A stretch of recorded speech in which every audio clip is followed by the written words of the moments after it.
Super guys, welcome to a very wet and horrible July evening in the UK, talking about all things mantrailing with Spaniels. I'll introduce myself quickly and then Joleen will introduce herself and then we will crack on talking about Spaniels. I'm just going to load up the PowerPoint because it's got a little bit of what we need on it. I will go silent because the stupid thing always mutes me.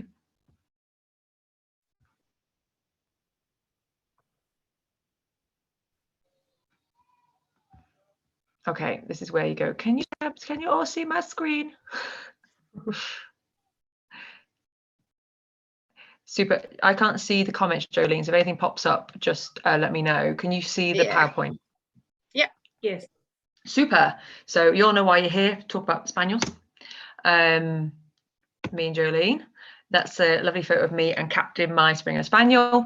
I actually bred him for detection work during lockdown, but that never happened. So we ended up doing mantrailing, and he's a stonking dog, but like most people with Springer Spaniels at trail or any Spaniels at trail, he's fast as lightning, gives me absolutely nothing to read on the trail because he goes so fast, and then attempts to take me on any cut corner he can and through a bush, over a tree. No care for me.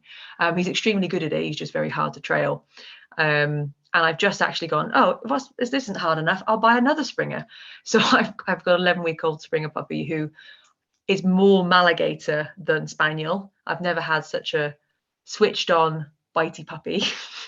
And I love her to bits, but I can already tell now she's going to teach me quite a bit about mantrailing Spaniels because she's tenacious and very independent. So she's going to be good fun. Joleen, do you want to introduce your two? So I managed to stick mine down to one spot to get a picture. So that's myself, and River is the liver and white Spaniel, and Reef is my black and white Sprocker. So they're not very old. River's 3, and she was trailing for about 2 years now, but she's very sassy. So a lot of the things we talk about is a lot of the stuff that I'm getting on the trails with her. So not going too fast, not throwing negatives, hunting, crittering, you name it, that dog puts me through it. And then Reef is just a completely different kettle of fish. He's only been, I haven't had him long. He's only 2. I've had him about a year and a bit now. And he's been trailing since the start just because he was a complete jerk and I wanted him to sleep. So yeah, but he's actually he's really good. He's really on trail. He's just, we were saying the other day, he's a really honest dog, so he's either on it or off it, which makes it really easy. He's just very fast and very strong. So that's my team. I've been trailing for about 4 or 5 years now and an instructor for about 3. So yeah, I've come from the Shepherds and then decided to get a Spaniel because I thought it'd be easier. I think a lot of people come to Spaniels because they think it's easier, and it's a dirty great lie. Whoever's spreading it is a liar. Yeah. But yeah, so interestingly, we've got 3, obviously 4 Spaniels between us now, but they all trail very differently. And Reef is a really interesting dog to trail with, I think, because he is extremely honest and he doesn't get off the trail unless he's completely lost it. So he's a cool Spaniel to trail. So we are going to talk tonight. We're going to try and again keep it. It's not going to be an hour, guys. It'll be an hour with content, but it'll be like 8:15 by the time we're finished. Just talk quickly about the division of the subbreeds of Spaniel. Not every Spaniel is the same. They are very different. We've got increased popularity and where we believe that's going to come from. Crittering versus hunting on the trail, which are pretty look the same with Spaniels, which is where a lot of problems come from. People are like, oh, the dog's around the corner and there's somebody there, and it's no, the dog has switched to a squirrel. Setting up for success. We're all here to learn a bit more about setting up for success for our Spaniels, and starting with success. There's the things to start in before you're trailing that make a big difference. We ran our first Spaniel and their crosses workshop a couple of months ago, and we had fantastic success. It was really nice to see the students get it, and we broke down some of the theory for them, so they've really got an understanding of how their Spaniel and Spaniel crosses worked, and we saw a lot of improvement on that workshop. And hopefully people went home and said it was good. Well, they all rebooked again, so they must have thought it was at least worth some money. Claire's just said best day ever. Oh, thanks, Claire. Yeah. Her Spaniel is rock solid. He's so cool to watch trail as well. He's bang on. And we've kind of seen an increase in popularity in the breed within Mantrailing. I think one of the reasons people think is they're easier. I don't know where it's come from, but they're smaller and they're full of fun. So I think people go, oh, they're small and they're energetic and they like to use a nose and they're really good drugs dogs, so Spaniels would be great. And they are the best and the worst dogs to trail. I always say to people, you'll love it at the start because the dog will absolutely fly you through everything, and then it starts to get a bit more thinky, and then you're screwed as a handler because you have to hold on tight. I don't know if you'd agree with that, Joleen, that they think that it's going to be easy with a spaniel. Yeah, I think a lot of for us, obviously we're doing it as a sport. I think a lot of people are getting spaniels because they're great pet dogs, but then they're finding that they need to do something with them. So that can be sort of the issue, is that they're needing to give them a job or an outlet for all this energy and making them think. So that's what we found. But then obviously going through and looking at how to read them, like they take off really well and they seem to get the game really quickly, but then it can get complicated quite quickly as well.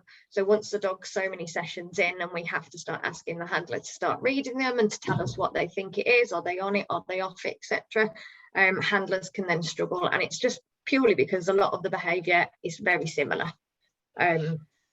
So yeah, that's what I would sort of go with for that. Absolutely. Crittering versus hunting, I think a lot of people falsely interpret these things. They go, oh, the dog switched to squirrels, when actually they're looking for the trail, or vice versa, because we'll talk about more in a minute, but I think a lot of spaniels will show the same behavior because it's the same emotional release for them. It's the same, like, oh my god, there's something here, oh my god, there might be something here, and it's that crazy like giddy belly language where you know something is going on because suddenly they've got, the energy is completely changed in them. You just don't know whether they found the person or they've picked up the trail of a deer and you're about to die going through a bush.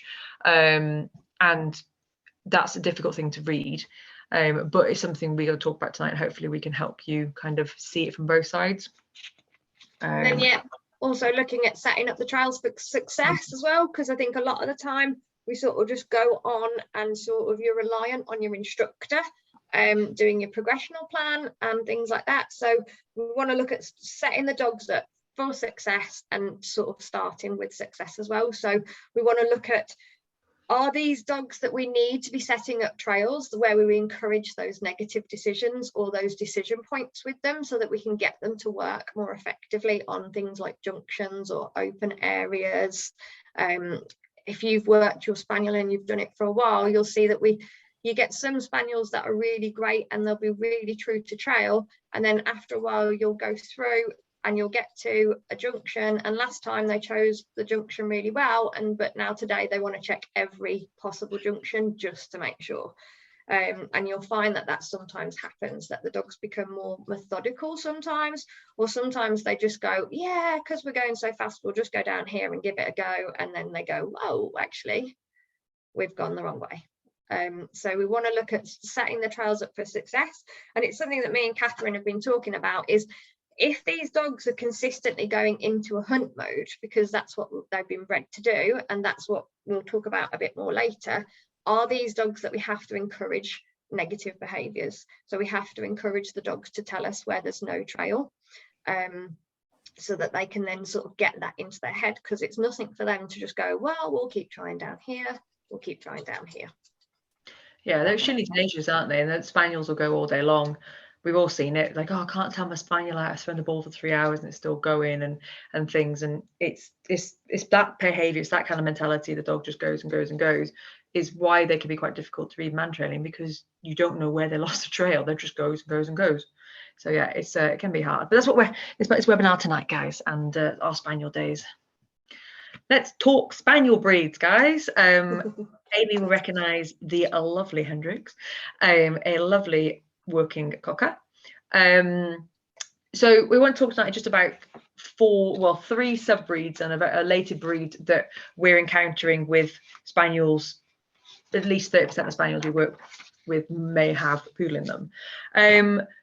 You know, we've been very lucky to work with quite a few different types of spaniels in the UK, but obviously springers and cockers are the most popular, probably closely followed by poodles as a gun dog breed, and then Clumber spaniels are picking up interest in mantrailing. We've been lucky enough to work with a few now, and we had one on our Spaniel specific day. I know we've got one on our next one, so it'll be good. But the Cockers and Springers have always been popular in the UK, and they were obviously the same breed at one point, and then they split off, and Springers became larger and used for going over the brush, and Cockers became smaller for going under the brush. And then you get Cockers that are like Hendrix here, who's what some people would deem oversized. He's not. He's the size a Cocker should be. And Springers are a lot smaller now than they should be. They should be quite a bit bigger than they are.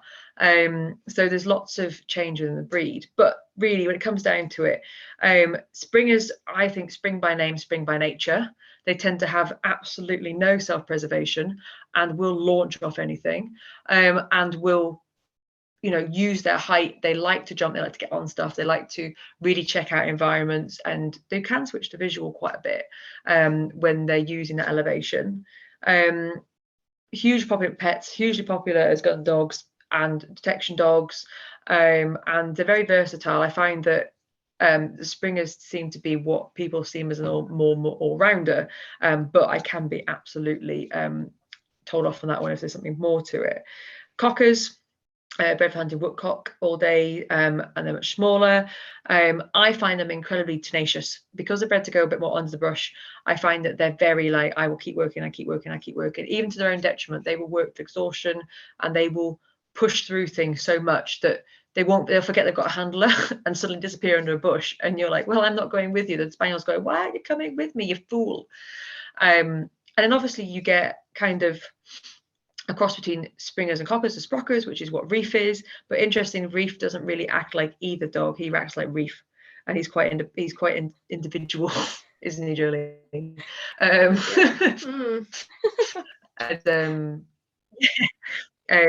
And then we get across the two, even though they're similarly bred dogs, the genetics aren't that far away from each other. You do get the breed will switch. Genetics kicks in, and you'll get that kind of, they're more springery today, they're more cockery today. The Cockers like to use their nose, and I don't find that they switch to eyesight so much, because they are used for just going through brush and brush and brush, and a bird flies up, and brush, brush, brush, and a bird flies up. They're not looking for it, whereas Springers can be more used as retrieving sometimes. I can be proven wrong on that one. And they tend to be a little more visual. They're very the Springers like to flush, so the Springers will show a bit of a chase, and then they want to flush something, but it's like a quick elevation. So once something's been flushed, this like the Springers like, oh, okay. Whereas they're junkies, aren't they? Yeah, the Cockers tend to be sort of, they're hunting for something to pick up something and bring it back. Now, obviously, we've bred these dogs now to do, like, to multitask in the gun dog world. So this is also where sort of genetics plays a part as well, because obviously we often refer to a lot of working dogs, because that's what we have, but we see a lot of pet dogs all the time. So when we refer to sort of like really high drive and things like that, you might have a Springer or a Cocker that's really nice and sort of really dainty and trails really sweetly and calm, and like makes all the decisions really nicely and stuff. Like, if you do, I will buy that dog off you tomorrow. But it's just looking at what the dogs were originally bred to do, and then looking at how that will affect how their body language is perceived on the trail. So Kathryn was right, like the Springers can be quite visual. So if they see something, they will often take you off trail to find out what it was. And they can be quite visual with movement. So if a bird suddenly goes or something like that, I get that a lot with River. She's like, if a bird goes, I'm done. And I have to just watch what I'm doing with her. But the Cockers, they seem to be a lot truer to scent, if that makes sense. That's what I found with them. They tend to be more on it, and they're very tenacious. But again, if they lose the trail, they're that busy working, they won't tell you. Nothing's changed about hours. You're just like, there might be scent here, there might be scent here, and they'll just plow on for 200 or 300 meters. What you've got is clumbers. So clumbers were the gentleman's shooting dog. They're very bright, very intelligent. They've got tenacity, but they have a steadiness to them. And I really enjoy working with the clumbers, because they're like, yep, the trail's over here, guys. It's this way. I'm going to go a bit of speed, guys, if you want to hold on. But they won't try and kill you. And they're very gentle, but they like to carry stuff. So the ones like we work with on the way back, they love their reward. They have to carry something. They're like, I found you and I stole your thing and I'm so happy with myself. And you have to, you know, look at them and go, you are a spaniel, but you're not 400 miles per hour spaniel. So they're quite nice to work with, but we're seeing a popularity increase for those in the UK. I think people get them and they don't want to do gun dog work with them, but they want to do something with them, and Mantrailing fits them really well because it's something fun, and it's relatively low impact on them as well. The one thing I've spotted with sorry, Kathryn, the one things I've spotted with the clumbers is that they can actually be quite reserved and aloof. So they're not always big for going up to strangers, which can often cause an issue on trails. So that's always one to sort of be looking at. So like, they're lovely dogs and they can be quite affectionate, but they're not as, would I say, sociable? They're not. I mean, some spaniels want to be big jumpers, don't they? They tend to be a bit over the top. I think clumbers are like, yep, part of the gang. Yeah, just quite reserved and quite, like the ones I've seen, and I could be wrong, there's obviously going to be differences in them, but yeah, just quite reserved, and they can be quite aloof, whereas like springers and cockers can be quite in your face, can't they, unless you've got a real timid one or stuff. Yeah, not all, but the majority tend to be a big jumper a bit and knock a trail layer over and be a bit keen. Yeah. And then we just briefly talk about poodles. Poodles are not spaniels, but we are being so interbred with them now, and there's so many mixes out there that it would be daft not to talk about poodles briefly when you talk about spaniels, because we have cockapoos, cavapoos, sproodles, you name it, it's crossed a poodle, which is fantastic because poodles are, you know, they're really bright dogs, and they are also gun dog. They're a water retrieve dog. They're used to going in water retrieving ducks and things. And we also have obviously 3 versions. We have a standard, a miniature, and a toy. And each of those have their own personality. I find the standard to be either very aloof or very friendly. It's kind of no in between. But it doesn't matter whether there's standard, miniature, or toy. They are incredibly good at reading human body language. They would pick up everything, which is why, you know, cockapoo became really popular as like therapy dogs, because they're very, very switched on to it. They're highly trainable, but they will train you before you train them, absolutely every time. And they want to work. So when we're crossing these poodles into spaniels, what we're creating is a bit more thinky fast dogs. And some of them are really into Mantrailing and really want to do it. Some of them are a bit more like, well, I might get stuck in a bush, God forbid. We have one that Charles I don't think she's on the webinar tonight. He's a lovely dog, but if there's any sort of prickle, he will not go anywhere near the trail layer, and he will sit as far away as possible and go, well, you can get out of the bush, love. And that handler's actually just got a working cocker to do that's a rescue's Mantrailing, and it's like chalk and cheese. They might both be cocker spaniels in there, but one is not like the other. So yeah, the poodle is popular, and it's worth, if you've got a poodle cross, kind of finding out if you've got a standard, a toy, or a miniature in there, because a toy and miniature do have different personalities. I'm not so hot on their genetics, but it is worth kind of looking into them a bit more, and thinking about, you haven't just got a dog bred for one specific dog. You've got a dog that has conflict in its brain. It's going to want to retrieve, and it's very people orientated. And then you've got the spaniel side that's like, yeah, I've got to work, busy. And sometimes actually it can cause a bit of conflict, because the dog doesn't know whether to go to trail layer or go on the critter or go to the handler. And then you get this little ball of chaos that doesn't really know what to do with itself, because it's just wanting to do something successfully. So it's always worth noting when you've got crossbreeds. And then when you look at that as well, you can have a look at sort of where your where your breed of dog has kind of come from, like their breeder, their lines, that kind of thing. Nero, let's start, please. Because if you get a Springer or a Cocker with lots of field trials in it, and especially the poodles as well, they're, like Kathryn said, they train their humans really well, which will also make them sort of handler sensitive and handler savvy. They will read you on trails. Sorry. As everybody's dog's gone off, it's right, we can't hear you. So they will read you on trails, and they will work, but also keep an eye on the handler, and you can actually just really influence the dogs quite easily without noticing him. But so it's quite good to sort of have a look if you can. Obviously if it's a rescue dog you can't, but knowing the breed and knowing what that breed's meant to do, and then having a look at sort of what we've just gone through now to try and help you figure out the body language on the trail. Yeah, definitely. Right, crittering versus hunting versus potential proximity. Do you want to take the lead on this, Joleen, and I'll jump in? Yeah, this is something very passionate to me. So when we're having a look at crittering, and when we're talking about crittering, we're on about switching scent. So not just switching scent from human to human, but switching onto an animal, and that could be whatever animal floats your spaniel's boat. So birds, rabbits, partridge, pheasant, whatever is going to capture that dog's attention and make it switch, is what we class as crittering. Hunting is then when the dog is searching for the trail or switching scents, scent even. So we want to be looking at and sort of trying to help you identify the differences in these. And there will be slight differences, but that's what the whole thing about tonight is going through. And then also we want to look at proximity behavior. So when we're looking at proximity, and what we're talking about there is we're talking about the dog getting close to the trail layer or the runner or the misper, what you choose to call them.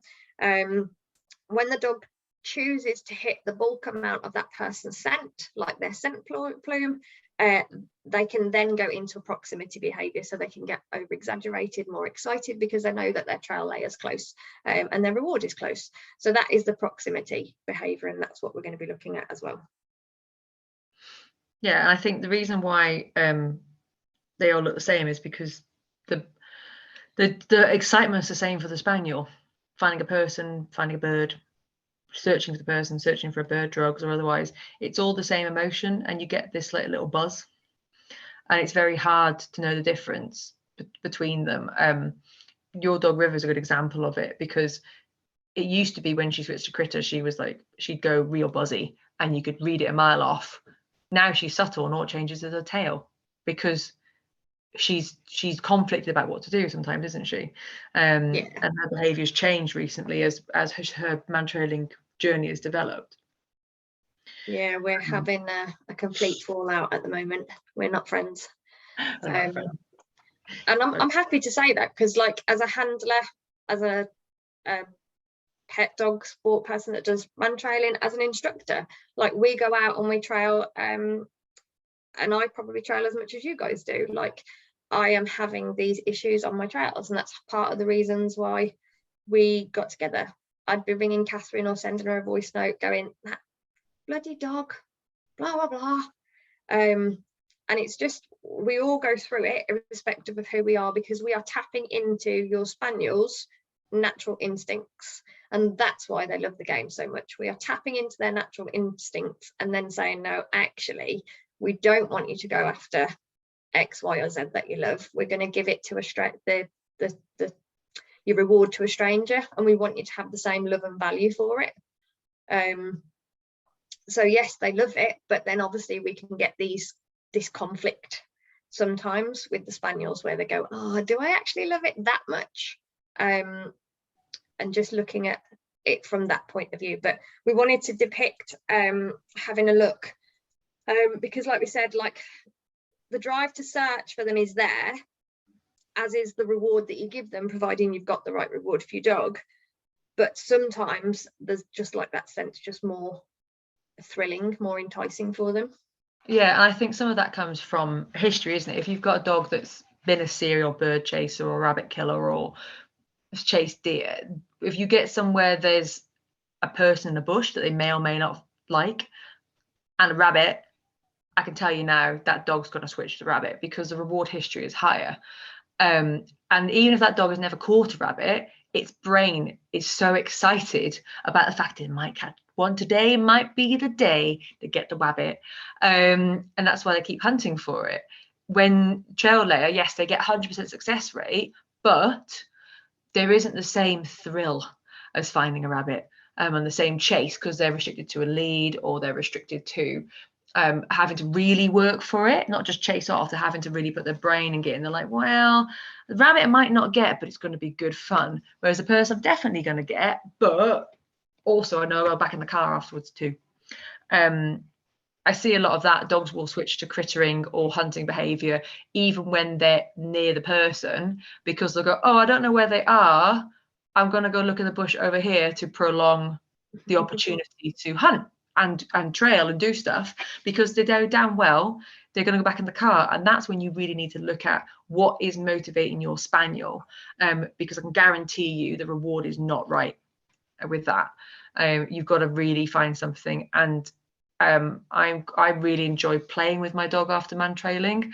I don't want to just feed a food, chuck in the car. I want to play tuggy with my spaniel. Anybody that has seen my spaniel trail or trail laid for him knows that you've got to watch your fingers, because he comes in, gives you a beautiful indication, and then snatches that toy out of your hand and then wants you to play tuggy with him, because that's his reward. His favorite thing in the world is to disembowel toys and kill stuff. Well, okay, can you play tuggy though, not disembowel a rabbit on the walk, please?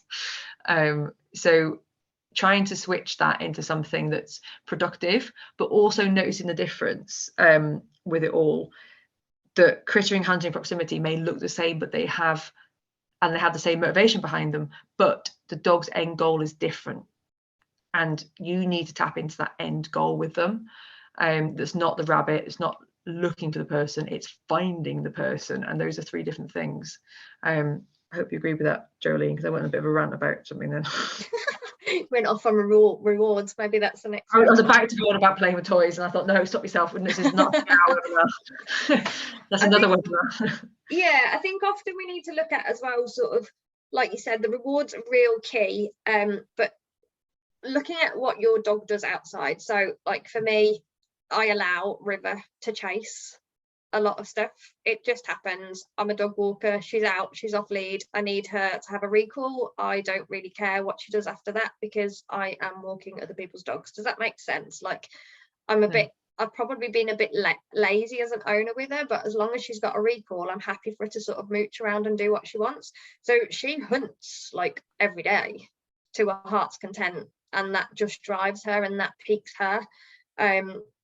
But then when I ask her to do it for mantrailing, she's the one that will go, she'll give me a head pop, she'll be like, it's over there, but we're going to go here and we're going to check it out because I don't want it to finish yet, or I've switched crittering. And for a long time it was really frustrating, but there will be those cues that are there, and we'll crack on through it and talk about sort of the predatory sequence for them, and how it's probably going to be different predatory sequence for the spaniels. Don't know if you want to do that, Kathryn. Yeah, so for those that, most people have heard of it, but you might have heard it in the terms that we're going to talk about, it is predatory sequence is broken down into, and it's based on dogs and wolves and kind of the survival instinct, but it's, they spot the prey, they orient towards the prey, they've heard it, they've smelt it, they eyeball it, they may see it, they stalk it, they chase it, there's a grab, bite, grab, kill, dissect, consume. And within mantrailing, we are supposed to be tapping into the chase and consume part of it. Now, different breeds have this broken down. Collies have, you know, the real eye stalk. That's part of the genetics we've selected over thousands of years. Hounds are very much about the chase. Terriers do the grab, kill. In dissect, spaniels can be quite dissecting as well. But the thing is, as we've, you know, worked with breeds and we've selected breeds over the past whatever 1,000 years, this natural hunt, prey, kill thing that's come from kind of like wolves and more feral dogs and more realistic things that are surviving without us. Spaniels, I don't think necessarily have half of this predatory sequence, or if they do have it, they don't have it in the way we would expect it to. So if you think about a spaniel, they have grab, bite because they have to retrieve, that's fine, and they have chase. They don't really have a dissect. I don't know if you know, someone's more than welcome to say, oh, it's bullshit, Kathryn, or you know, but some will, you know, dissect stuff because they kind of get into the habit of it, but they don't naturally go, I want to consume the thing at the end. They go, I found this thing, I got to carry this thing, it's now my thing, nobody can have this thing. And that kind of been twisted into like a guarding or like I need to carry things rather than I need to consume it or dissect it, which is why again, this is going to be a little reward rant, is why food isn't always the best thing for a spaniel when you're rewarding it. Because if you think about what they're bred to do, which is go and get the bird and retrieve it to you, go and do something and get a reward from you, or there is so much reward in the action. You don't need to give that dog a treat after it's retrieved the pheasant. It just wants to bloody retrieve it. So when it finds a person, it goes, yeah, I found the person. I can't retrieve them or I can't hunt again. There's no again with it. So when you look at the predatory sequence, spaniels don't really fit in it very well now. And we have to really think about, yes, they use their nose to find somebody, but if they were just a gun dog, they would be tasked again and again and again and again, which makes them really tenacious at the job, but they don't like going back in the car sometimes because they're like, but I want to go 10,000 times more. They also get to the person and go, thanks for the food, but I'm not so fussed about that because I was loving the chase. So, you know, I use a toy with my Springer. I'm using my puppy. I'm teaching her.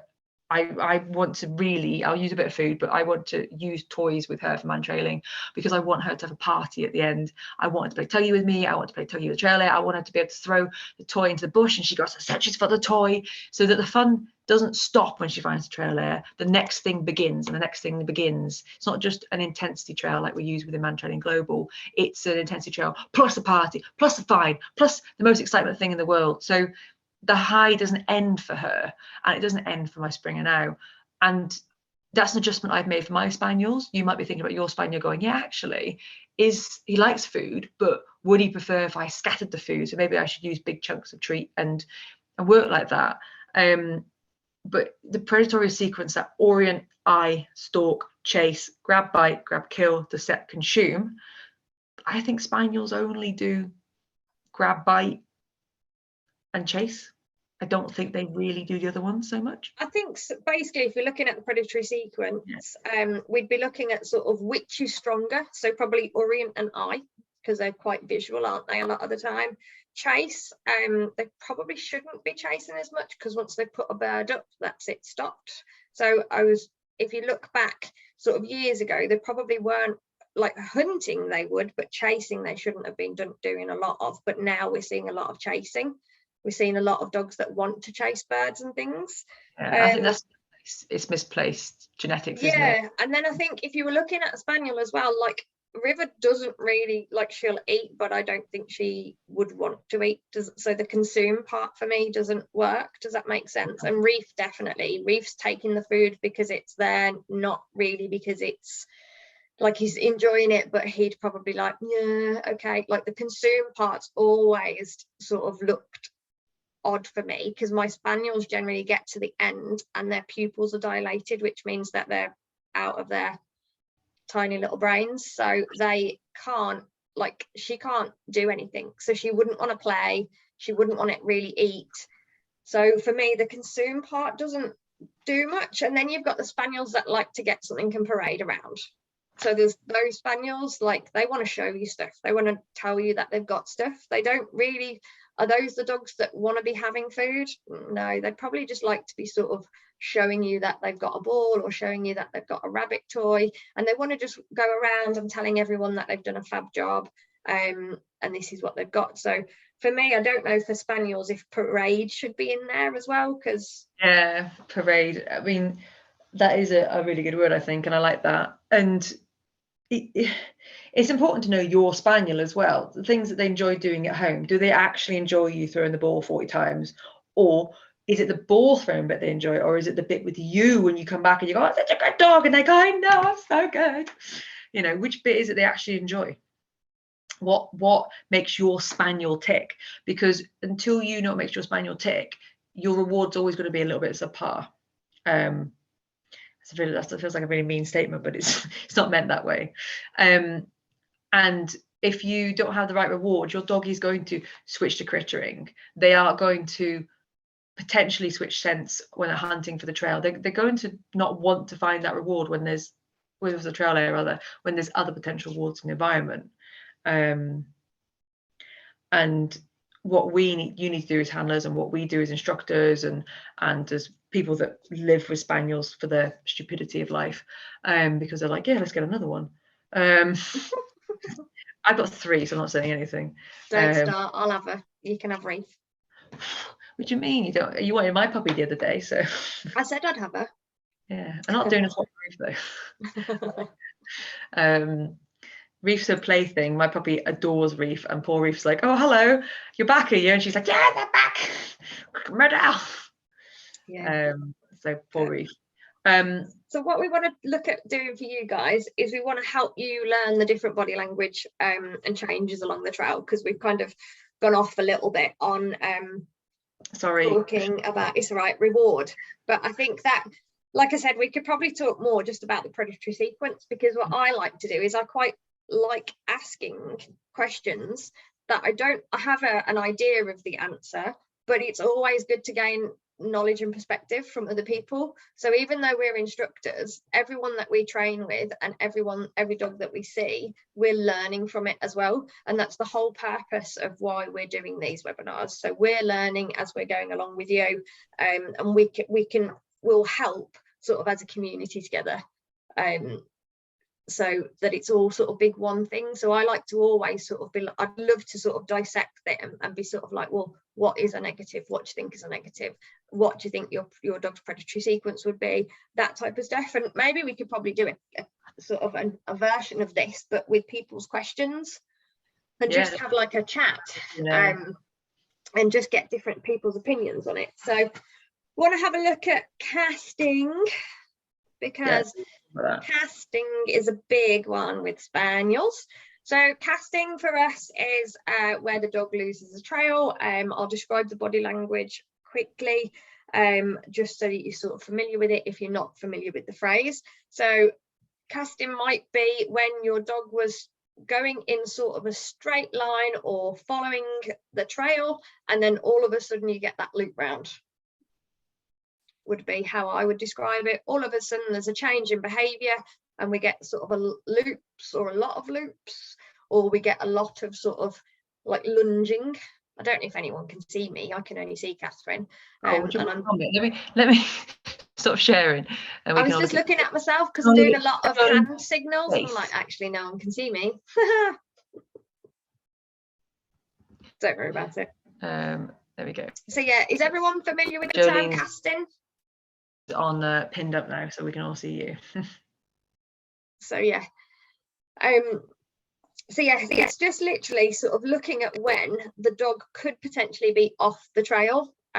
We did think sort of where they'd lost it and you might have been too far in, but I've been working quite a lot with a lot of Spaniels lately, just to get my eye in on the behaviour, and I've found it a lot as well when you're looking at different areas. So open areas or big junctions, big open junction areas, whether it be flatland, urban, tarmac, whatever, you will get a lot of casting in those areas purely because of scent movement.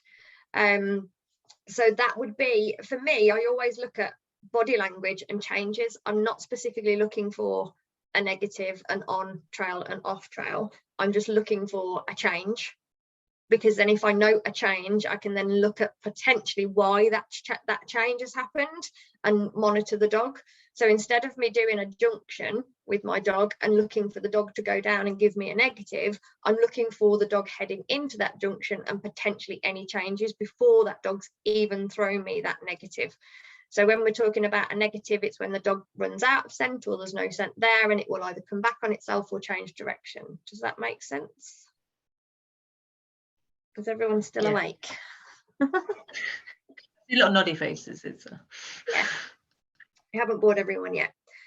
So with the casting stuff, you'll find that you'll sort of be on a sort of your trail, you'll feel quite steady. Often you'll feel like, yes, I'm actually on this. Then all of a sudden you might get a load of loops or a load of sort of wide swinging back and forth.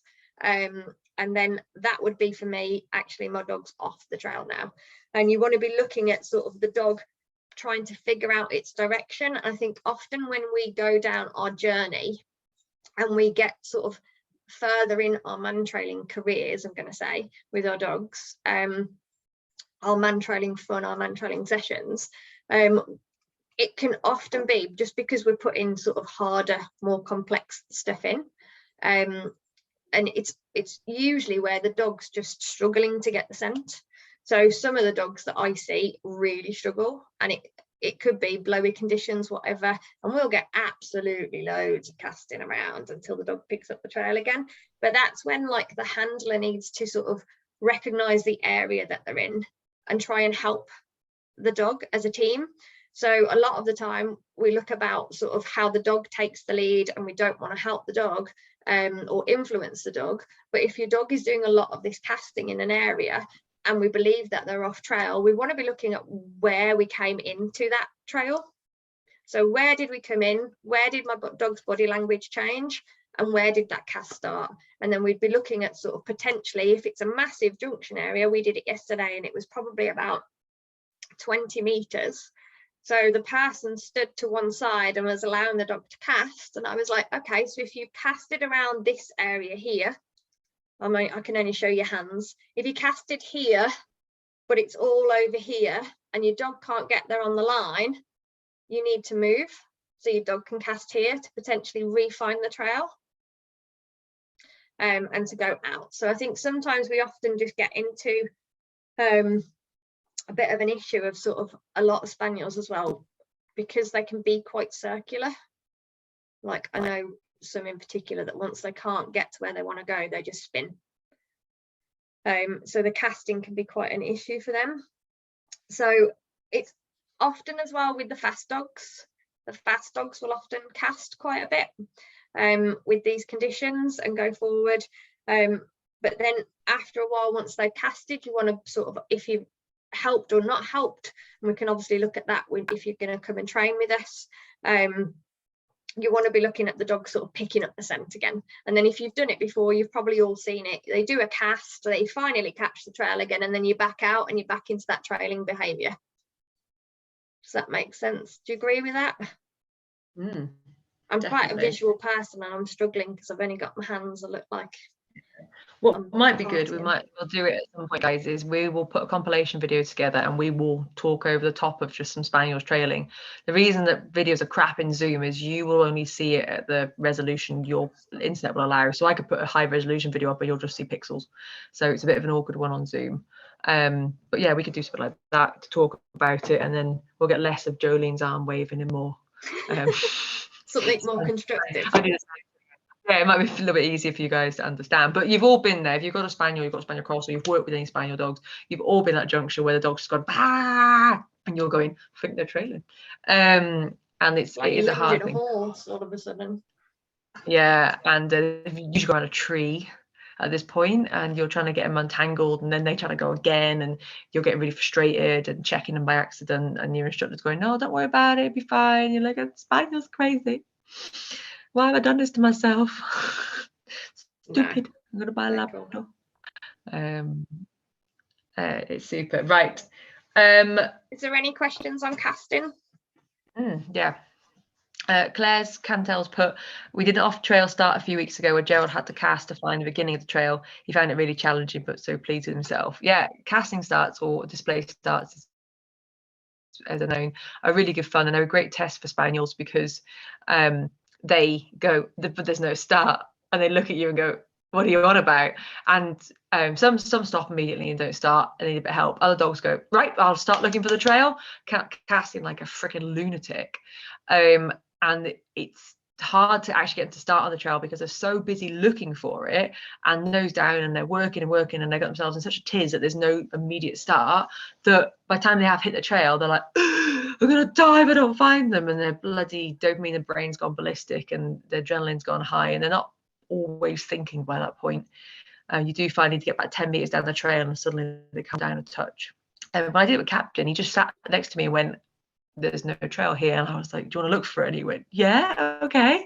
And he found it and was fine. But it's the first time that he's never just tried to kill me at the start of a trail, because normally he just takes off like the clappers, no care about me. But and this was the only time he just went, there's no trail here, shit, what do I do? And it wasn't an SI, it wasn't a no scent. He just went, I don't know which way you want me to go. Because obviously there was air scent coming across, so it was quite interesting with that one. Lisa Marie's confirmed the video chat would be good. Yeah, me and Joleen will sit down one day and talk spaniel mantrailing on a video. We got loads of videos of our dogs doing stupid things, so that's fine. Super. Maybe we don't want to show those ones. I always show the Captain Death Trail because it's the one that makes me go, don't trust your spaniel. Never trust your spaniel.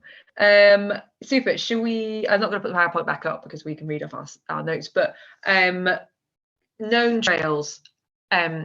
Spaniel owners and instructors do it by accident. We all do it.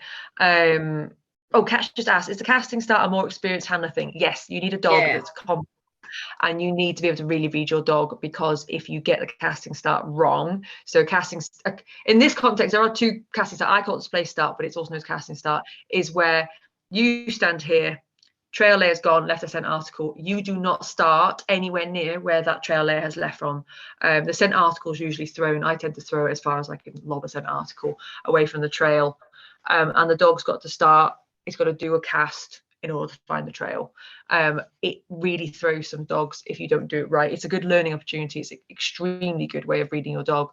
But if your dog is not super confident and doesn't understand the game, you will have to walk it to the start, and all you do is create a reliance on you, and you knock the dog's confidence, because it goes, I don't understand what you want from me, because you can't explain it to a dog. So it's something very, very careful to do, to be careful with it. And I've not seen anybody do it too early.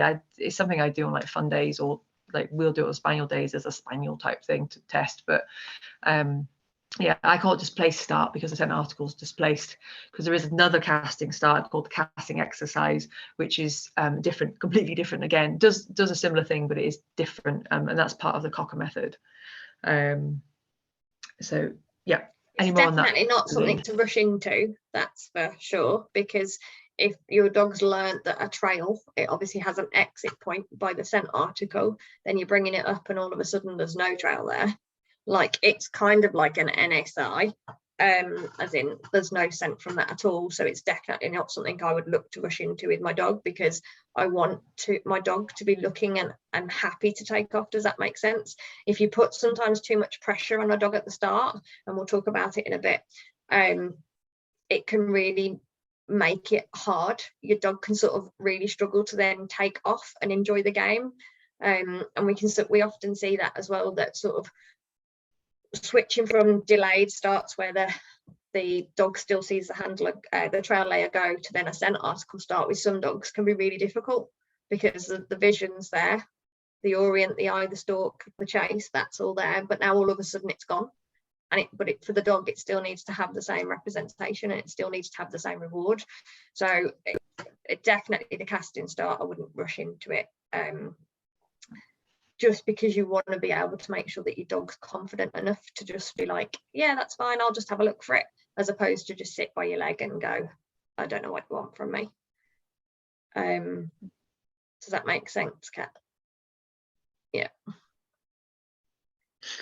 The thing is I'm like the type of trailer that I'm very careful of what I introduce to dogs and stuff. Like, I've done a casting start with River, but I've not done a casting start with Reef, because with some dogs I'm wondering if you would accidentally create more of a need to hunt.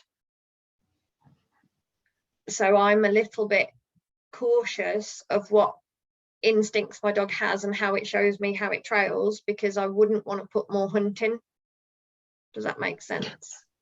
Yeah, it does.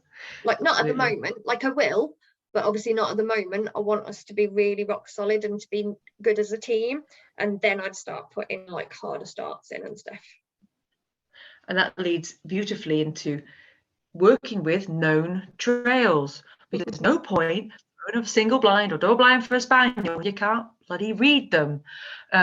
We do it by accident because spaniels are really good at it, and you usually just like, yeah, let's do this and let's have fun, and you're an adrenaline junkie like your bloody spaniel, because if you've got spaniels, you've got to be slightly got to screw loose.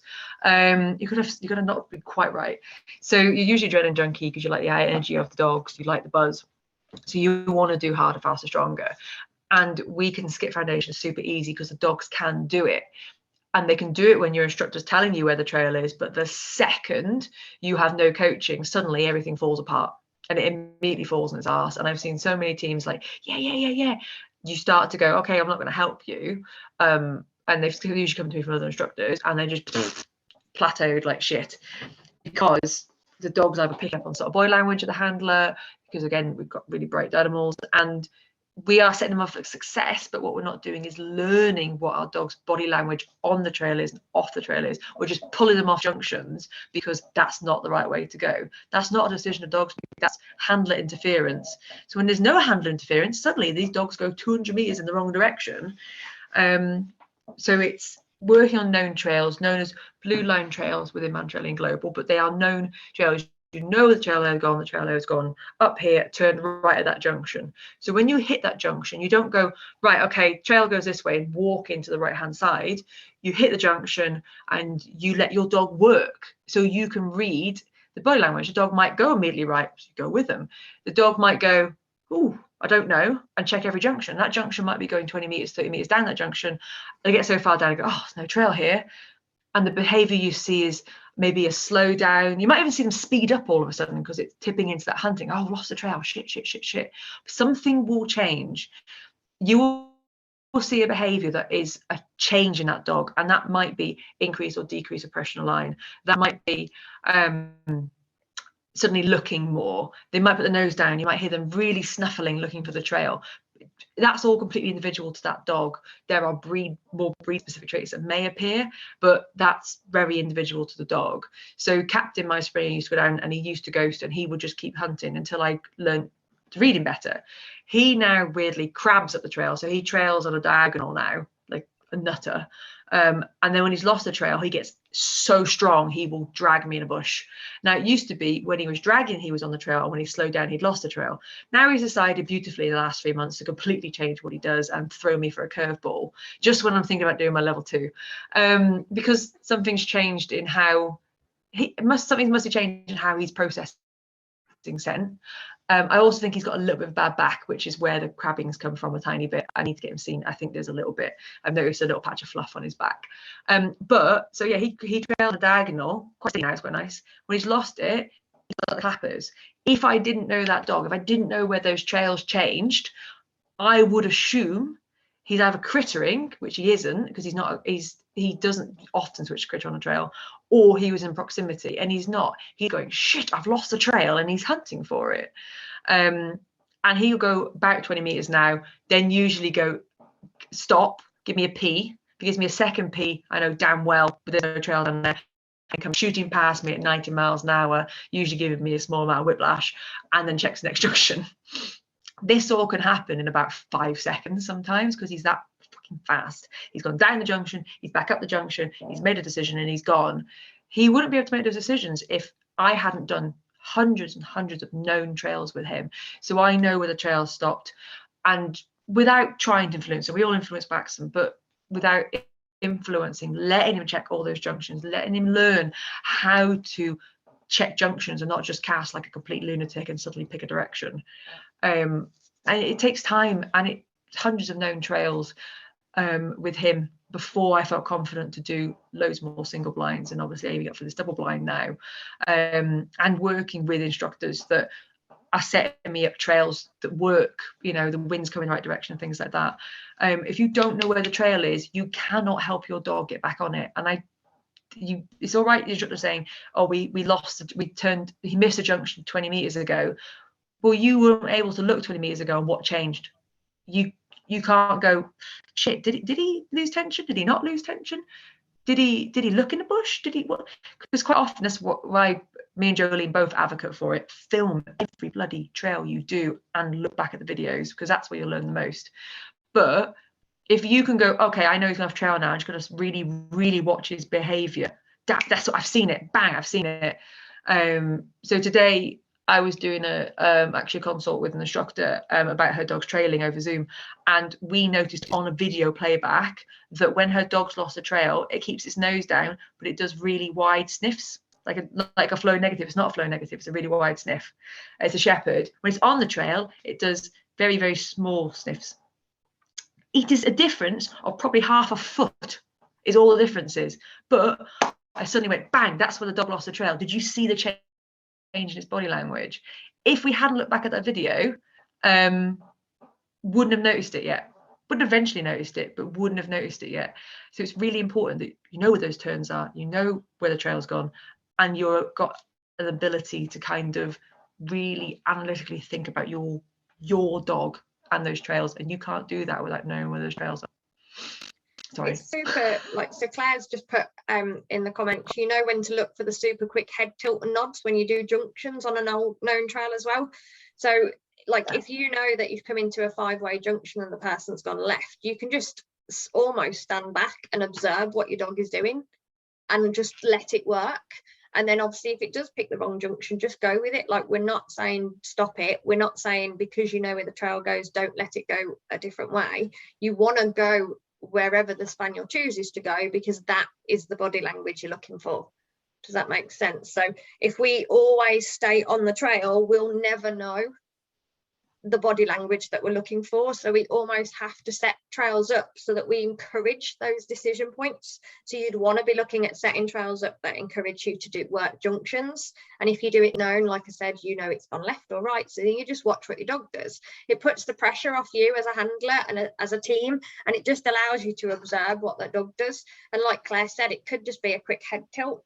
So Rivers is just a look. She looks, goes, yeah, the trail's there, but I'm going to go back this way, and we're just going to pick up speed, and then I'm going to go into a bit of a stalker pose, and then when I know that I'm really off trail, my tail goes really down, because I know now I'm being naughty and I'm not following my trail. Does that make sense? So Rivers is like, and then when she's hunting, her ears go up like Princess Leia, so the muscles on the top of her head change and her ears prick so that she looks like she's got 2 buns on the top of her head. Because remember, when we're looking at body language, we're looking from the bum, so we want to be looking and observing what changes from the bum end, because it's really easy. If I was to take pictures of everyone's dogs on here while they were trailing, I could pinpoint from the pictures what we're looking for. So you're looking for head height, you're looking for the tail, you're looking for the carriage, you want to be looking at the gait. Does the dog speed up? Does the dog slow down? So you want to be making a note of all these things while you're trailing. But for me, it's like, I can't process all that while I'm on a trail. I'm going to be honest. Like, if I'm going at supersonic speed with a 20-kilo sprocker trying to avoid a tree, I'm just going to spot a change. And then I look at the surroundings and I go, oh, okay, so I'm at a junction. Oh, okay, there's a little rabbit hole there, or oh, okay, there was a little pathway there that she didn't check, but she gave me a head nod. So if you do those known trails, you can almost just relax a little bit. I know that we all want to progress and we all want to do super well, and there's nothing better than the bond you get when you do an awesome single blind trail. Like when you and your dog works as a team and you find that trail layer and your dog's done it, you've not had to help, there's not been any passive help, your dog's been super confident, you've been like top notch as a handler, you haven't got in the way, you haven't obstructed, and you get there, like you feel that euphoria. Like I felt it. It's the whole reason why I trail. Like that euphoria when you two are a team at the end of that line is absolutely amazing. But sometimes I think we become like adrenaline junkies, like we need it, we need that, I need to have that feeling all the time, whereas we should be looking at like a learning experience. So for me, it's just all learning. And the issue with any dog that trails, once they get more proficient in doing it, the body language could change. Hence why we're saying just look for a change. Like if we work out that your dog's tail wags sort of quite slow when it's on or fast when it's off, or whatever way around it is, if we do some trails and we put more drive in, or the reward gets better, the body language could change. And then we're like, oh, actually the tail's not moving like it should. I did a trail the other week with River, a tail didn't wag at all, and that was one of my go-to body language. Like River's tail when she's on animals would be super fast and supersonic. When she's on human scent, it's like an indicator, tick tock, tick tock. When she's gone past it and I haven't registered it, it tucks under, so it goes still. She didn't give me anything on the whole of the trail. Like it was just tucked. And I was like, okay, we'll go with this. But so for me, like, it's just cool to just sit back and watch those videos and just check, because you can see. and we always just need to see what's happening from the bum end and go from there. Definitely. Watch the butt. Yes. I think the other thing to add to lone trails is something Spaniel owners will be told multiple times a session: slow down. I know they're fast, believe me. Me and Joleen know Is they're that Tony fast. Smiling? Yeah, better be. Yes. Because you're not doing your dog any favour by speeding it up. You're certainly not doing you any favour by speeding it up. And you need to go your pace. You need to sustain that pace. And that dog, yeah, I'm not talking about going snail pace. You know, you're going to be walking a fast walk, because no one's going to just saunter behind a spaniel unless it's completely broken and got 2 legs and 1 eye and doesn't know where it is. They always go fast, and the more you pick up speed, the faster they're going to get, the more they're going to blow junctions, the more the adrenaline's pumping, and they just become mentalists. They're just off their tits. And I know it's hard work because they are 4-wheel drive and they take your center of gravity down. But if your dog is a maximum of 25 kilos and you are a 60 to 75 kilo person, you know, kind of least, you can hold the fucking dog. Like, you can hold it. Too strong for me. Then get a chihuahua. No, you can do it. You've got to find a way that works for you. Now, some people, let's put the line behind them. Some people, it's keeping the hands low. Other people, it's a line length feels more comfortable to them. You've got to try and error it. Don't get stuck in a rut and think, oh, I've got to pick up speed. Even if you say to the instructor, you know what, could we double line the dog for a little while? Can you help me hold the dog's weight so that we can slow it down, and the dog can learn it doesn't need to go at 90 miles an hour, or it also learns it can't jerk me around corners, because don't be stupid. They're not thick. They do know what they can and can't get you to do. So there's lots of, you know, one of my ones is double lining with Spaniels helps, and 2, just getting the dog to you putting a bit more weight in it and slowing down. See, we've gone over an hour now, Jolie, and people are leaving. They're bored. I know. Hopefully they're not bored and they just have to go. It's a good job we're recording it. Yeah. Yeah, they got a life. Yeah, so with the slow down, speed, working as a team, so it's okay for the dog to learn to slow with you. Lisa Marie said that. So for me, the way I've had to do it is I've had to sort of find a common ground, because obviously at the start we want the dogs to succeed, we want them to enjoy the game, but inevitably, can you match that spaniel speed over a long period? No. So why start off at that speed? Also, if your spaniel's going that quick, it's just going to peak its adrenaline anyway. So when it's peaked its adrenaline and it's hyper, is it going to be making decisions properly and appropriately? Is it going to switch more to hunting because it's made those decisions? And it's like, well, I actually like Reef would run all day, every day at 60 miles an hour if he could. That's his feel good thing. He doesn't even have to be running after anything. He just runs for the sake of it. So he's just peaking his own adrenaline. So for him on a trail, if I get him to go too quick, he's just sky high. So in that state of mind, he's not making sort of good decisions. He's not making good choices. So when I always teach my handlers to do something, I try and sort of pick something that you might know. So 80s tunes are really cool. So pick a sort of dancey, but not too quick, normally a Michael Jackson. You can see my head going. And that would be the pace that I would pick, like a plod, plod, plod, plod. And you've got to find a middle ground, like a common ground for you and your team, because obviously your spaniel's going to want to go quick and you want to slow it down. It isn't going to happen overnight. So you might have to be like, yeah, okay, we'll take off. I'll go quite quickly with you. Then we're going to start to slow down a little bit. And you want to do it so that you slow down your speed, but without interjecting any pressure on the harness. So you want your dogs to be pulling out in front, but you don't want any jerks or any accidental corrections.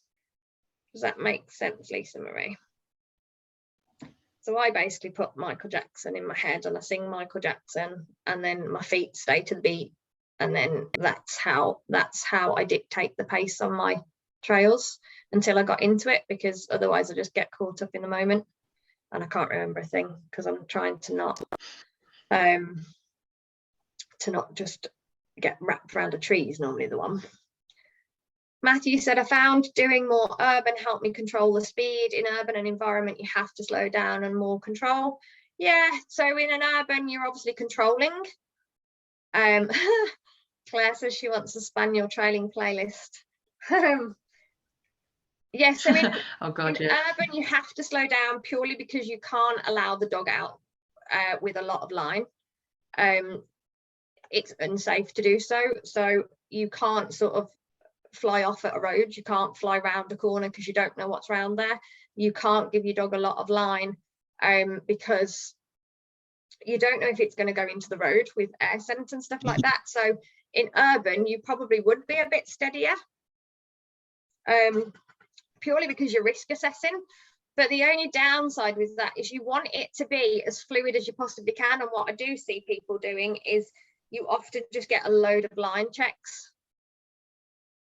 And if you look at a line check and look at how, I don't know how you look at training your dog, but if I was looking at training my dog would pull forward just for normal heel work, not outside of, not in Mantrailing. If my dog pulled forward, I would stop, ask it to come back.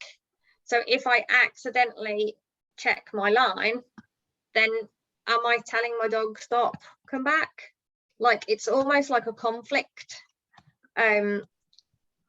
It's always like a conflict in the team, and for me it's very much a team sport. It's very much fluidity, I would say.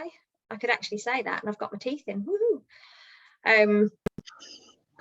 Yeah, it's trying to get you guys to be a team. So there's just no point in trying to match the pace of your spaniel. You're not going to outrun it. It's not going to think straight. Slow it down, and the earlier you can slow it down, the better, because then that becomes part of the pattern. Rushing ahead doesn't become part of the pattern, because I think sometimes if you allow a spaniel to do too much of a certain thing and it enjoys it, then that becomes part of the bigger problem. So if I allowed River to run on a trail, then I just think we'd swap really easily onto critters, and then we'd be hunting. Like, she'd just be like, she's sass. Like, some of those sessions I will trail her in front of you guys so you can see the difference with my dogs. I don't mind putting myself on the block because it could go horribly wrong, but she's pure sass. She's like, yeah, I'll do it today, I'm not doing it tomorrow. And yeah, she's got her head screwed on, and it has to be what floats her boat. And if she doesn't get out the right side of the bed, I think I'm done. I'm done for. But yeah, so definitely look at slowing down and don't shoot off. Sita, yeah. I didn't really get it. If you mentioned tools to teach them how to go at a slower pace, could you mention a bit more on how? I think I mentioned double lining. So double lining, your instructor would have another line, so you're not putting the pressure on the line, they're holding the weight, or you're both holding the weight between you. I do this with very large dogs, so like Dobermans and Shepherds, where there is a physical weight issue. But you can do it very fast. Spaniels, where the instructor has a line, you have a line, the instructor takes the weight, where you focus on the dog and watching them and helping them where needed. But we physically teach them, if you really drag, you're just not going to get anywhere. Why don't you walk a bit slower? There is a lot of caveats to that. There's a lot of issues with that. If you're not fast, if your instructor isn't quick enough to get the line out of the way, it can check. So it's not something I advise everybody to do. But I've used it before with Spaniels in order to just teach them that they don't need to go at 90 miles an hour. They've usually come from doing it with themselves or with other instructors where the person has learned to run and the dog's learned to run. With Spaniels, you can set trails up to make it harder for them in order to slow down. So junctions, and as Matt said, urban's a brilliant one for Spaniels, because they have to really think about it, because they've got to process the sense. And you as a handler, you will naturally slow right down and not allowed to do stuff, because you're more scared of them dying than not. Whereas out in the rural, you're like, oh, the dog's really strong, you know, it's pulling me, you might get a bit brambly. Whereas at urban, you're not going to let them get away from you. You're not going to take the pee, because you know that spaniel will throw itself under a car. So you tend to suddenly get this, you know, kind of mother strength business going on. And also, as Tony just also with urban, I think it's just a lot easier for the handler. Other than a curb, etc. Like the environment doesn't change that much other than sort of turns, corners, the surface remains the same. So it means that we can concentrate more on just trailing, as opposed to, oh, I'm now going around a corner and there's a tree and I've got to go over a bramble and there's a rooted, yeah, there's a big root, there's a big hole, I've got to avoid this, I've got to go up a hill. So I think that's where urban makes it easier for the handler, because there's a lot less for us to think about, and then inevitably you've got no trees, shrubs, bushes to get your line stuck on. So that's always a big thing. Yeah, and as Tony said, so Tony was a serial runner. He was a runner with his Spaniel. Man, I couldn't keep up with him. And his Spaniel was shit hot. Well, his Spaniel is shit hot, and it's still shit hot. But we looked at changing the harness with him.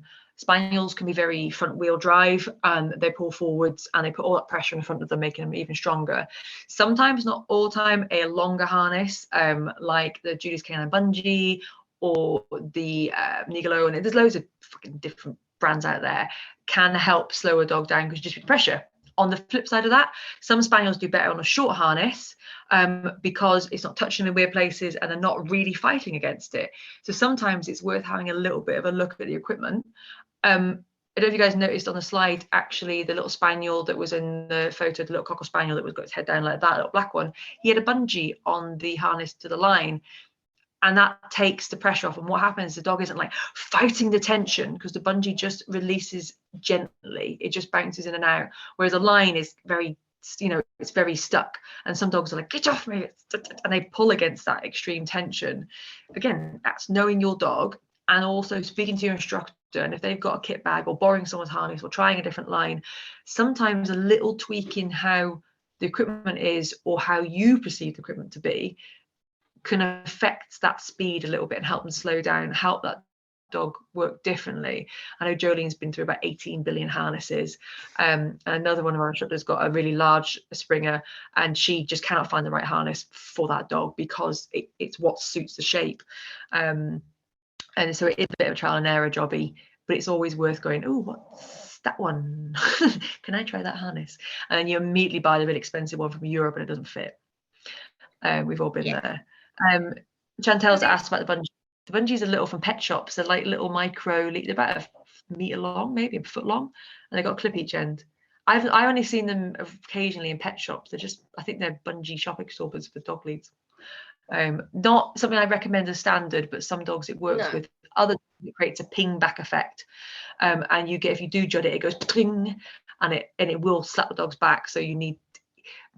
Again, this is where you should be speaking to an instructor about borrowing stuff and trying stuff rather than going out and buying stuff and using it straight away. If you're in any of our workshops, we always carry 10,000 bits of gear, so it's always a good chance to have a little bit of a look. And because we've worked with so many Spaniels and their crosses, we can usually look at a dog and go, I think that harness will do. It's a very sad skill we have now. Much like I play the game of, I can hear a bark, what breed is that? And I'm usually pretty accurate. There's different things, but a lot of it is, don't suddenly change 5 things and hope the dog will stop pulling. You're going to create problems. It's little suggestions of maybes, but I would always work with an instructor or an experienced team to try and kind of see if that's going to make a difference or not. And I'm going to throw one in here, and I'm probably going to be absolutely hated by every handler on here. Also, like, don't get a bungee if you're just being lazy. Learn to do your line. Like, the bungee's awesome because it will stop those accidental jerks, but hey, are you actually fixing anything? No, you're just putting something else to try and help the problem. Is it going to be better? We don't know until we try it. So hey, I might as well go out the back, hang my line up and practice going up and down my line at different speeds, or taking the dog out for a walk with its long line on and practice keeping the long line off the floor is an awesome one to try. Don't slack off on your part of the team. Like, I see it all the time. And even if you can't trail, like, you need your line handling to be muscle memory, or even so it's just sunk in your brain as to what you do. Like, sometimes the Spaniel and River, like, as well, I've tried all the ones with the bungees, I've tried long harnesses, I've tried short harnesses, and I literally just need to give her like 5 centimeters of line and she's happy. but I need to give her 5 centimeters of line without jerks. And I'm not perfect at it. Hopefully we'll load a video in a bit to show you how easy it is and what we're talking about. But it's, don't skip out on your line handling part. Make sure that it's muscle memory. Practice at home as much as you can, and then at least you're putting in your part of the deal with your man trailing team. Does that make sense? The other thing about, if we'll just quickly slow down a bit more, is like, as a handler and me, and I'm doing a single blind, like if my dog's going so quick and somebody then goes, oh, okay, you've shot off, where was it last trailing? Well, because my dogs are so quick, I'm probably 50 to 100 meters away and still perceive them to be trailing. So it's really hard to do your recovery plan. So if you start sort of setting a better pace, you'll notice a bit more. The dog will be able to think a bit better, and you'll be able to go, oh, actually, I had a change in behavior at that junction just back there.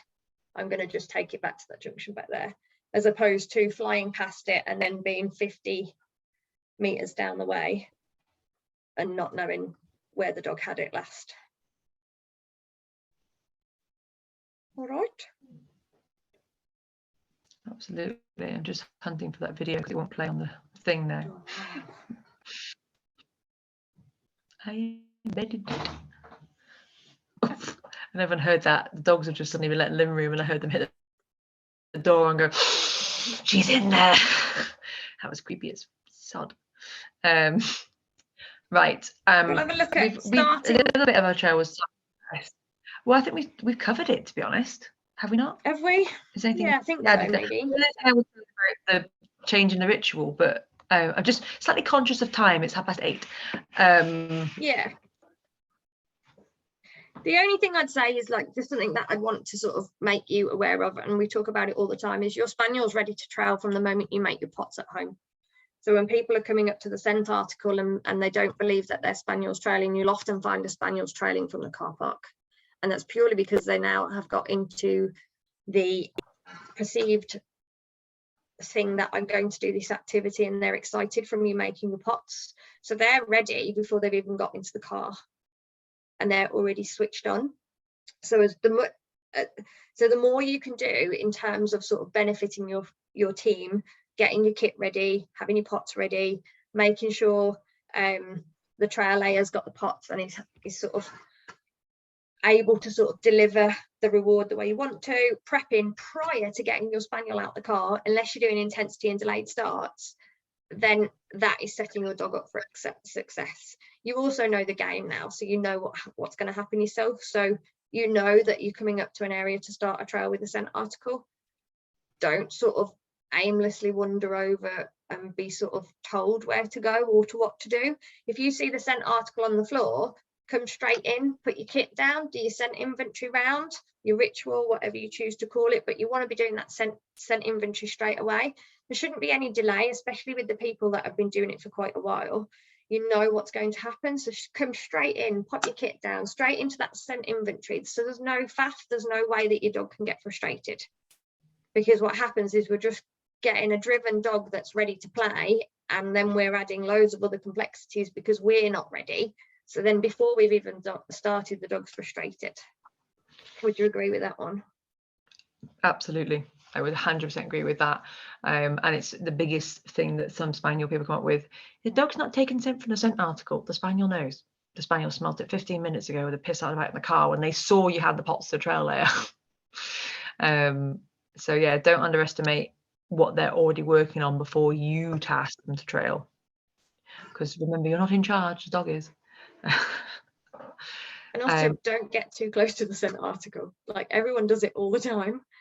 Like, those dogs, like I said, are trailing from the car park. They don't need to get so close to the scent article, so make sure you do a nice big scent inventory round. And I've been telling clients where they can is sort of stay 10 meters away from your scent article. If you need a hand to look at distances and judge distance, where you can and where it's physically possible, you want to be staying as far away as possible, like 10 meters, up to 10 meters away from it. So your dog doesn't get that accidental sniff, because what's happening is when we then do ask them to take scent, they're like, I don't want to, I've already got it. And if we can get the video to load, you'll see. It's starting, but it's taking its sweet time about. So At the moment, we've only got like 4 seconds of it, so we're going to need to let it load a little bit more. What I'm probably going to do is do that in the background, and we'll just talk about Spaniel days and bits and bobs, and then hopefully get the video loaded in the background. Sorry, I live in the middle of nowhere in Wales, guys. The internet is a little bit poor. I posted a page that upgraded the other day. It hasn't happened yet. So we'll just jump a little bit ahead and we'll come back to the video because it is a really good video. And if we can't get it to load, what we'll do is get Joleen to do a little voiceover on it, and I'll add it onto the end of this video with some magic when I pay someone else to do it. But I'm just going to screen share back onto the other bit. The things I talk about are stuff that I'm really passionate about, because it's often stuff that I'm going through myself. Like I said at the start of the video, it's like I'm not infallible because I'm an instructor. My dogs aren't super hot. They're not robots. They're not coming out of the car like super primed and don't get distracted. Like, if anything, I come away going, oh God, I'm giving it up. I'm done sometimes. And do you know what? I just have to go. Today is just not our day. As long as my dogs enjoy it, like, that's all that matters. But I try and put as much effort into me being as prepared as I possibly can to just limit the frustration for my dogs. But yeah, I'm not infallible. If you see me trail, like, sometimes we're an amazing team and we float almost, and then other days it's just like an absolute car crash if I get caught up in something. But that's what we're hoping to do on these training days that we're going to be looking at doing. We're just going to be doing a few more Spaniel specific training days coming up. We'll share the details in a second, but we want to be able to help you guys sort of be more of a team and sort of glide, almost would be the word. Like, you just want to be more successful and sort of make it as easy as you possibly can for your Spaniel to succeed, and that sometimes starts with you too. So that's what we're going to be looking at doing. So if you want to find us, that's me on the top. You can get into the camera and tiki. Yeah, we are super social, guys, so just drop us a message anytime, ask questions, send us a video. We'll always get back to you as soon as. But if you ask a question, the first thing I'm going to say is, have you got a video of it? So send a video, then ask a question. It's a lot easier. We're now going to jump on to our Spaniel days, our much anticipated Spaniel Day webinar, in-person days that we're running at the end of this year and beginning of next year. I'm going to pop the link in the chat in a minute of where you can get these. If you have already booked a Spaniel day with us, please give everybody 24 hours to book on before you book yours, just because we'd like to give everybody the chance to come and trail with Spaniels with us. We understand you're keen, and I absolutely love it, but we want lots of different people to be able to help. We'd like to be able to help lots of different Spaniel owners, rather, and it's nice to meet different people. So anything that's in bold is on Joleen's booking system, and anything that's italics is on my booking system. I'm going to pop the links in the chat in a minute. Joleen, you can do that while I'm twittering along. So the 13th of October is air scenting Spaniels. We're working at a paintball park. That's waiting list only. That's on Joleen's system. Please go and put your emails in the waiting list. We always get 1 or 2 people drop out of these things, just because that's the way life is when you're working with 10 teams. So if you're on the waiting list, you will get an automatic email as soon as someone cancels, so you can get first dibs on it. If you're not on the waiting list, I don't know you want to be there, and do not message us going, can I go on the waiting list? I will instantly forget. 28th of October is Caddock Chase. It's going to be nice and windy and full of critters. That's going to be a fun one. 10th of December, we're doing the Christmas Crittering Christmas special at Kidderminster. This is going to be on a huge woodlands arboretum type area, and that does include a Christmas lunch, Christmas bap with us. And it's not going to be Christmas themed. We're not going to do theme stuff, but it just be nice to have a Christmas special and a bit of socialisation.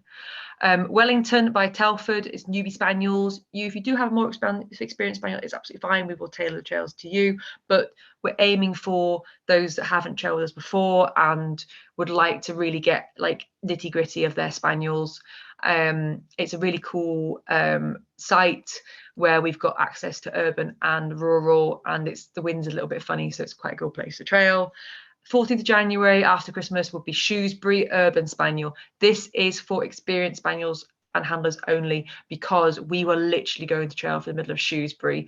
It is like nitty gritty little alleys. It's such good fun, and it will make you sweat as a handler. But I love trailing through Shrewsbury town centre, and we test how dog friendly they say their shopping centres are, and every time security is so good with us. And they just see us whizzing around like idiots, but it's really good fun. But that is really for experienced spaniels. If you've not been trailing for, I would say, at least 4 to 6 months, if you've not got like a good 10 to 15 sessions under your belt, you might potentially really damage your relationship with your dog, because it is hard trails, and what we don't want you to do is set up a trail that the dog's not ready for, and it fail, and then we can't fix it on a day, and you go home and cry and whatever else. Like, we don't want it. What we want is you to have lots of really good experiences. Don't be put off by it being experienced. If you know that come in January you're going to do lots of trailing between now and then absolutely book it. But if you come up to the date and you think, oh shit, I haven't done much trailing as I want, please speak to us, so we can speak to your instructor, just to make sure, because we don't want things to go wrong on these days. We want lots and lots of fun and excitement. Joleen, have you managed to put the links in the thing? Yeah, I've put them up, but I'm just double checking. Nice one. To make sure I've got them right. Is everyone seeing it? So I don't know if people want to take a screenshot of this screen. You can then go, but anything in bold is on Jolene's system, anything in italics in my system. If all the Spaniel stuff takes off and we become the Spaniel Queens of Mantrailing, it might be a bit more streamlined into one booking system, but right now you've got to put up with us doing it separate systems. Sorry guys, it's such as life. But yeah, definitely, if you've already booked the 13th of October, 10th of December, those ones, the 20th of October, so the first 2 dates, if you've already booked those, please give everybody else a little bit of a chance to book first, and then you could do it in 24 hours. It's not because we don't want you there, we'd love to have you there, but we'd like to meet some other Spaniel people as well, please. We'd like more Spaniel addicts with what we do. Super. I'm just gonna take that off. Like we said, we want it to be like a community, like we all help each other out and sort of have a chat about things, so it's really open, because inevitably we're still learning. Like, just because we're instructors doesn't mean we know everything. Like, we might have a little bit more trailing experience, or we might trail a few more dogs, but nobody knows anything, and if they're telling you that, they're lying. But yeah, so you guys are really helping us out too, so, and we're super grateful. Like, those 2 first events sort of sold out like super quick, and we're super grateful, but also we know that there's a need there for this, because that's what we're being shown, that there's a need there. And equally, if you've got an instructor that's by you, and you want to try and get us up there, we could be looking at being hosted. And still mind a Spaniel tour, like, yeah, we will travel, take the Spaniel stuff on the road. But yeah, so if you've got an instructor you work with and they've got loads of Spaniels or etc., then we're happy to come up and put on some Spaniel stuff. And we're not only doing sort of body language, each day is going to be looking at something different. So like we said, the last one we looked at what the dogs were actually searching for and broke it down. And then, like, we're doing one on crittering and junctions. We're doing like air scent and how the scent's going to move and stuff. So it isn't just let's just go and trail with some more instructors. We're hoping to provide a bit more of a package, a bit more of an insight as to what's happening. But yeah, we're super thrilled that it's just become so popular, and we hope that we get to do more of these webinars. And again, feedback to us about, was it good, did you learn something, what would you like us to talk about, what would you like us to do? Like, we're always really open, and we'll try and do our best to just get the information out there to people. Yeah, and we enjoy it, you know. We love talking about Spaniels mantrailing. It's a small addiction we have, and it's fun because we genuinely see, like the last workshop, it was so nice to see people just like click and go, yeah, that makes loads of sense. And it's not because they didn't already know, it's because it just hadn't been presented in the right way, or they hadn't quite, you know, hadn't spoke to the right person. But what was also nice, with lots of Spaniel people speaking to each other they would never have met, that came from all over the country, and I know that some of them still chat about Spaniels and stuff, so it's a nice community. But yeah, if you've got any questions now, then start throwing them at us in the chat, or just unmute yourself. And if you've got anything afterwards, please just email one of us, both of us, whatever you want, pigeon mail, whatever. Get in touch with us, corner us at a workshop, and any suggestions for webinars would be greatly appreciated, because we want to tailor it to you guys. We want to give you what you guys need, and more. We want to give you like elements of trailing that you possibly might be missing, not because like somebody doesn't know it to teach you, but just somebody might not have spotted it. Like it's just, the Spaniels are quite hard to read sometimes, so the more information we can give you as teams, the stronger teams you'll be, and the more your dog's going to benefit from it. And at the end of the day, it's got to be for the dogs. Like, it's got to be 100% for the dogs. We're not going to go sit on Cannock Chase in October for shits and giggles. It's for the dogs. At least there won't be any adders. No, there won't be any adders. There might be an instructor in a heap in the corner who's tripped over something. Yeah, that'll be me then. And you also get the opportunity to see our dogs trail. If you guys on workshops want to, we'll get there early and we'll set up some trails for our dogs, and you'll get to see how we do it. And I'll preface that with, do as we say, not as we do. Yeah, it's really hard when you put yourself out there, and it's like a big thing, because like it could go completely wrong. Like, we're not perfect, like I said, we're not infallible. I could get my dog out of the car and she might go completely in the wrong direction after a rabbit. Like, who knows? It's like okay, we set that rabbit up learning, guys. We needed you to see what would happen. I placed that rabbit half an hour ago and it's really well trained. So yeah, but I think it'd be really cool for you to watch. Obviously it's going to be subjective to make sure that the dogs, we're going to have to do some testing to make sure that the dogs are comfortable with like a group of people watching them. And what we're hoping to do is that one of us will trail and the other person will talk over the top with the group and explain what's happening. So Brian's just said, thanks for the webinar, very interested, still a bit confused about the difference between crittering and hunting.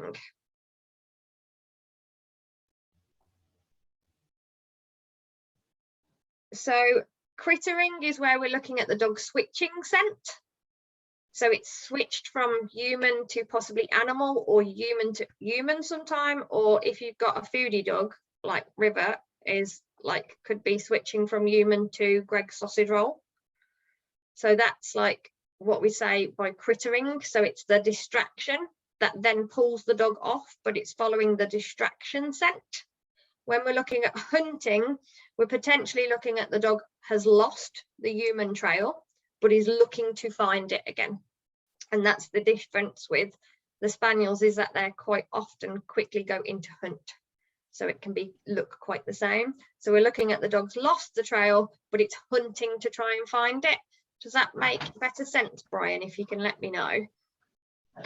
Matthew said, something really reassuring to see an instructor have exactly the same issues that you do. Yeah, we all do. Like, I'm not going to lie. Like, I'm not going to pretend I'm something I'm not.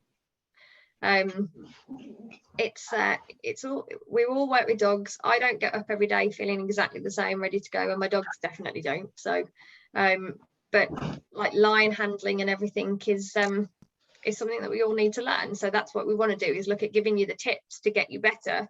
So that then oh look, it's the Malinois. So then that helps you as a team. Oh, thanks, Brian. If there's still any questions, Brian, drop me a message. But we're probably looking at what people have said. We might do some videos of stuff and see if we can comment over the top so that you can see possibly either the change, because it's going to be hard to see the change, but when you're going from crittering to hunting, etc., because it's going to be subjective to the dog's body language. But when you're looking at sort of negatives, blown scent, proximity alert, we can probably do a few bits and pieces with that. But again, it's going to be body language subjected to that dog that's being videoed, if that makes sense. Like, we can probably do something else talking about body language and stuff like that, and what to find and what to look for. We often do a lot of that when we're trailing anyway.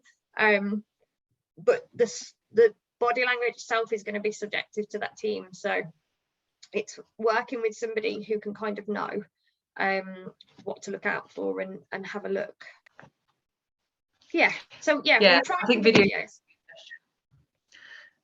is a really good suggestion, because then we can just give our 2 pence on what's going on, and when it's not going to be 100% perfect, but at least it gives you guys a bit more of a visual, which unfortunately with Zoom it just slows the videos right down. Like, I can't even load the video right now because my internet's shit. So the video, I'll quickly explain it, because it's, that puppy is mental. I'll quickly explain the video because I wanted to show that it wasn't infallible. So it was a video of me setting my dog River up on an intensity start. So we were doing some filming to show an intensity start. We've actually got 2 different opinions on it, which is quite cool. But looking back at the video, so I do my scent inventory round. The dog's wound up, the trail layer goes, the dog's turned round so it doesn't see the trail layer. And then the moment I take her back, she's gone to take scent quickly, and I've accidentally line checked her because I wasn't ready. And then I've then tried to get her in to take scent, and then she's then gone, I don't want to do that. I've done it, silly. So it was just to show sort of how different it can be for each trail, but how easy it can be done, like how easy it can be to accidentally line check and things like that. So Sandra's put, with time difference, I've got the time of the start of the webinar wrong. Will I be able to watch the first part somewhere? Yeah, so it's been recorded, and once we can get it uploaded, we will put it on, we'll put it out on our pages so that you can watch it there. Anna, thank you. She just said that she's got to run. Thanks for organising and sharing the knowledge. Lots of food for thought. We'll try and implement some bits. But yeah, we will call it a night there, because as always, we've run over. Hopefully we haven't bored you all too much. Yeah, thanks for putting up with lost 4. Yeah, so that's not. But anyone like a if you can, Spaniel, then be my guest. That one is mental. So yeah, it's intended to come on trailing days. Is the puppy will be there. She'll be quite a bit bigger when you see her, but you'll still get to see the chaos unfold. Right, get off, you little shit. Stop recording. We can cut that bit out.